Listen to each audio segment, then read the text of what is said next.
जिन्नात के मुताल्लिक हर शख्स के जानने की 7 बातें।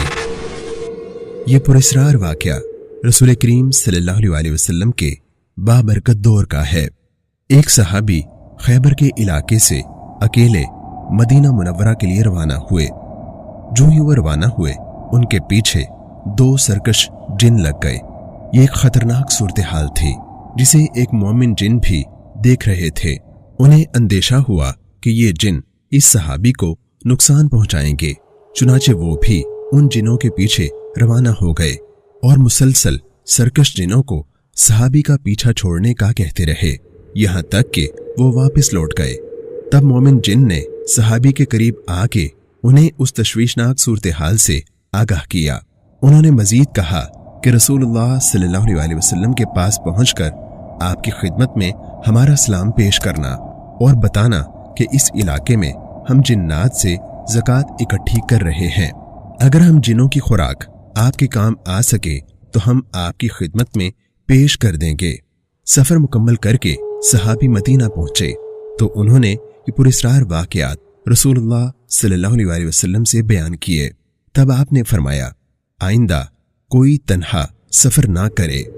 इस हदीस मुबारका और दीगर इस्लामी तालीमात से हमें जिन्नात के मुतालिक मालूमात मिलती हैं। नंबर 1, जिन्नात की हकीकत। हकीकतन जिन्नात मौजूद हैं और वो इंसानों के इलाकों में भी रहते हैं। उनकी जिंदगी के अपने मामूलात हैं। नंबर 2, जिन्नात का दीन। जिन्नात में मोमिन भी होते हैं और काफिर भी, नेक जिन भी होते हैं और शरीर जिन भी। जिन्नात की शरीयत। प्यारे रसूल सल्लल्लाहु अलैहि वसल्लम जिन्नात के भी रसूल हैं और जिन्नात भी शरीयत पर अमल करते हैं। कुरान मजीद की सूरह जिन से मालूम होता है कि जिन्नात रसूल करीम सल्लल्लाहु अलैहि वसल्लम से मुलाकात करने और तिलावत सुनने भी आया करते थे। नंबर 4, जिन्नात कब तंग करते हैं। मालूम हुआ कि जिन्नात अकेले मुसाफिर को तंग कर सकते हैं, इसलिए रसूल करीम सल्लल्लाहु अलैहि वसल्लम ने अकेले सफर करने से मना फरमा दिया।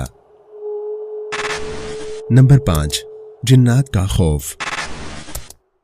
सूरह जिन ही से ये भी मालूम होता है कि जिन्नात पहले इंसानों से डरते थे, मगर कुछ कमजोर अकीदा लोगों ने जब गैर आबाद इलाकों में जाकर जिन्नात के सरदारों से पनाह मांगनी शुरू कर दी तो जिन्नात का डर खत्म हो गया और उल्टा जिन्नात इंसानों को डराने लगे। नंबर 6, जिन्नात की खुराक। जिन्नात के एक वफ्द ने रसूलुल्लाह सल्लल्लाहु अलैहि वसल्लम की खिदमत में हाजिर होकर अर्ज की कि आप अपनी उम्मत को हड्डी या कोयले से अस्तंजा करने से मना फरमा दें, क्योंकि अल्लाह ताला ने इनमें हमारा रिस्क रखा है। चुनाचे नबी करीम सल्लल्लाहु अलैहि वसल्लम ने इनसे रोक दिया। नंबर 7, जिन्नात से कैसे बचें। सैयदना अबू सईद खुदरी रज़ी अल्लाह अन्हु बयान फरमाते हैं, रसूलुल्लाह सल्लल्लाहु अलैहि वसल्लम जिन्नों और इंसान की नजर बद से पनाह के लिए दुआएं पढ़ा करते थे। फिर जब सूरतुल फलक और सूरतुन नास नाजिल हुई तो आपने इन दोनों के अलावा को छोड़ दिया।